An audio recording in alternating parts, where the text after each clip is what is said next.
up, guys? Welcome back to the channel. In today's video, I'm going to be sharing with you guys the maintenance tip if you want to keep your 5.7 Hemi Ram 1500 to be able to see at least 400,000 miles or even more.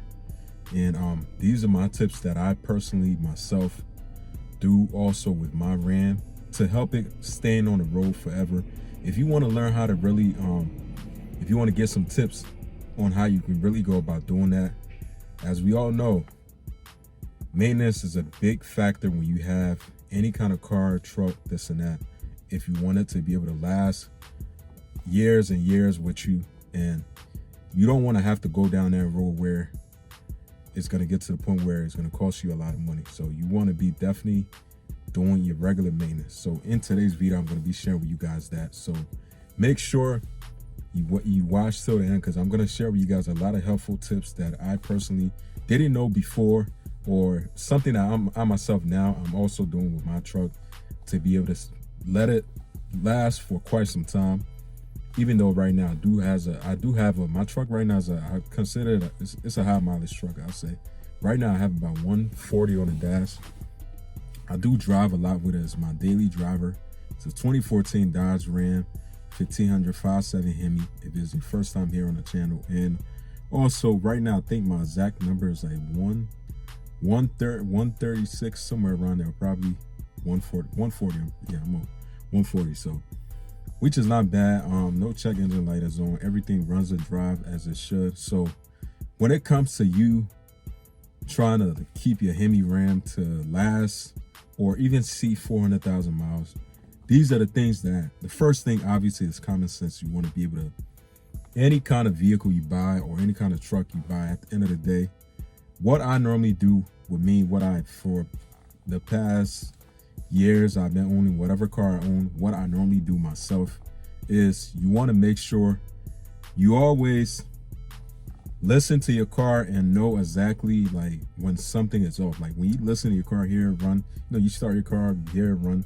Like for me, honestly, that's something I do because I drive this truck every day, so I know exactly what it probably need or what's gonna be needing to replace every now and then or something like that. You got to know your vehicle. That's the first thing. You got to know your vehicle, understand your vehicle, how it operates and stuff like that. You can't just be clueless 24/7 and not know nothing about your vehicle, but you drive this truck for months and years and stuff like the years and stuff. So you got to really know what's going on with your vehicle. That's the first thing.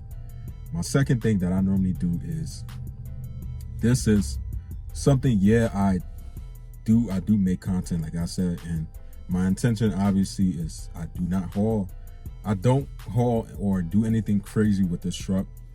Why? Because I didn't get it for that reason. And also this is a truck that I'm going to be turning into a street truck, as you guys follow the build on this channel. So my goal is to be able to turn it into a street truck. So obviously right now it doesn't have everything that it needs to be able to perform as a street truck. So, but it does have half of the things that it would need. So, but if that makes sense. But so what I normally don't do obviously is I don't go all kind of crazy, like trying to take my vehicle off road because it's a pickup truck, abusing the mess out of it and doing burnouts, doing whatever that you normally would do with any kind of race car, to literally abuse the mess out of the, out of it. Like I'm talking racing, doing stuff. I don't do none of that. Obviously that's the intention in the future for the truck, but I gotta be able to put the right parts in the vehicle for it to be able to operate like that. So as for now, this is bone stock. So if you got a bone stock truck, you just can't, you can't expect something to live long or something to not wear out if you constantly beating on it. It's not gonna be able to sing if you constantly just beating on it. It's like you going to the gym. You go to the gym, you lift weights hard the first time, second day you lift weight hard. You're not gonna really, your body gotta rest. So you gotta have time to be able to rest to get that energy back for you to be able to perform 100%.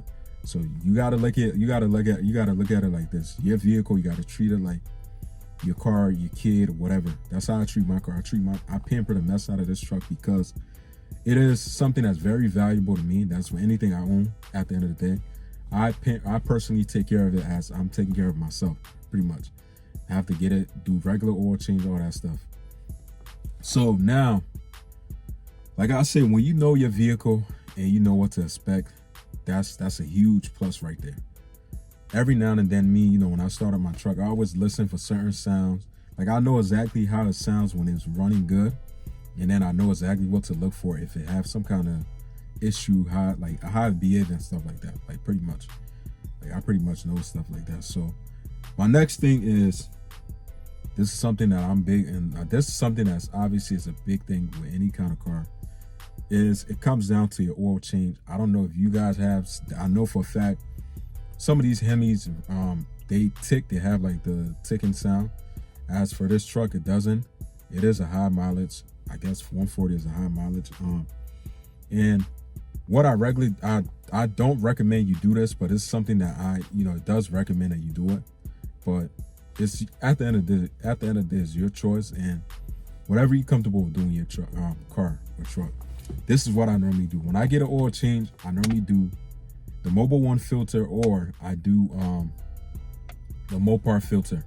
The Mopar filter, I know some places like AutoZone, Advanced Auto, some car places and stuff that sell parts, typically don't really they don't really have like the like the Mopar OEM filter for these trucks in store. So you got to order it online. You can order it Amazon, the actual Mopar website. What I normally do is, okay, that's fine. I normally will run the Mobile One filter. It's a good filter. I've been using it now, no issue at all. But I do not go with any kind of filter. If I'm taking it I was doing my oil change before myself, but it got a little bit cold. So now I normally go to like the shop that I normally do all my regular stuff with my truck. So what I recommend is every time you go get an oil change, use 1 or 2 of those filters if you can. And also, if you got a high mileage, it tells you that in the book. Do not always what I put in my truck is full synthetic. It's full synthetic. Do not go with the regular oil, this and that. Full synthetic is what it tells you recommended for these Hemi motors and stuff. And also, it's a very thick blend. It's good for the motor. It's gonna help your truck at the end of the day. Don't try to go the cheap route. It is a couple dollars more, but it will help you in the long run. That's like the number one thing I do. Like same oil change every time, nothing change up. Maybe every now and then I'll probably run the Mopar one, but it all depends on what I can get my hand on. So the mobile one I meant. So it all depends on what I can get my hand on. So that's what I recommend. And my next one I'll say is, one thing I do not take lightly is when you are doing spark plugs. Spark plugs, do not ever. One thing I don't do is don't buy spark plugs from eBay, or don't buy spark plugs from anywhere else that's not, like, if it's AutoZone, places that's legit, buy from there. Or like one place that I normally buy parts from my truck is, I think 1A Auto or something like that. I think that's their name. I'm not too sure, but they have real good parts on there. Or you can go on Mopar.com. You can buy all your spark plugs from on there. And it gotta be 16, all 16. You can't just do half. Gotta be all 16. When you do spark plugs, you want to do all at the same time. Always make sure you do that. Same thing with coils. Your coils and stuff, you want to make sure you do that. And also, these are the things that really, it's like the heart of the car that you want to really be in tune with. You don't want to go the cheap route when you buying parts like this that's definitely that makes a huge impact on the car, on the truck. Don't never go cheap with it. Never. I know when it comes to the 16 spark plug, they definitely would cost you some money, but it's worth it at the end of the day. You got to look at it like it's for the long run. And I think I heard some stuff about NGK and stuff like that. I do believe they're a good brand too to use, but don't go the cheap route, and always make sure you got to pay to play when it comes to you doing your vehicle maintenance. You can't you can't expect you having a truck to be able to see probably 300,000 plus. Like I had a truck before. My third gen Dodge Ram had at least like close to 300, and this is a truck I only sold it because of me wanting something a little bit more newer. This is a truck that was running strong. Nothing was going on with it. I sold it to somebody else. He ended up using it for a pickup truck to get around, get scrapped with. This is like my first truck I ever owned when I worked, or my first truck ever. So they ain't had any kind of issue. That's why I really got the knowledge to really start understanding. Once you own something once or twice, you get to understand what to really expect with them and stuff like that. It's the same truck.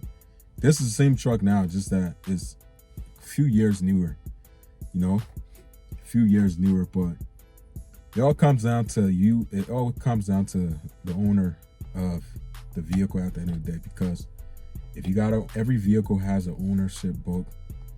If you want long stuff to last long, don't go out abusing the mess out of it. If it's not built for that, don't go out doing that. And you gotta pamper your truck, man. At the end of the day, these trucks is definitely a good workhorse truck. You gotta pamper them and definitely take care of them. If you take care of them, they're gonna take care of you. It's not gonna cost you at the end of the day, so it's gonna be worth it. These are all the simple things I normally do that just keep my truck running. I think probably if you want to know how often I do like the spark plug check, I think you could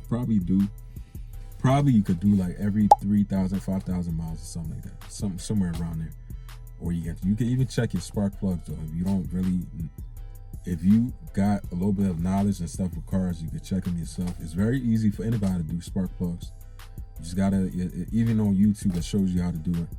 But these are all the things that really comes down to, it's like, oil change, I'm always big on oil change with these cars. Like I never run any kind of basic oil change on this car. And I just do exactly what it tells me to do in the ownership book. That's exactly what I do. But if you're one of them guys, you're out there being on these trucks thinking you're gonna get 500,000 miles, you ain't gonna have this issue. But at the end of the day, these cars are, it's a machine. They, stuff break. It's not guaranteed that stuff not gonna break. You're gonna have stuff every now and then breaking, but this is how you really could keep yourself from really going through the same situation over and over. This is how you can try to, I guess I can say, this is how you really could bulletproof your Hemi. If you do just a regular maintenance, take care of a vehicle, it's gonna treat you good. I promise you that.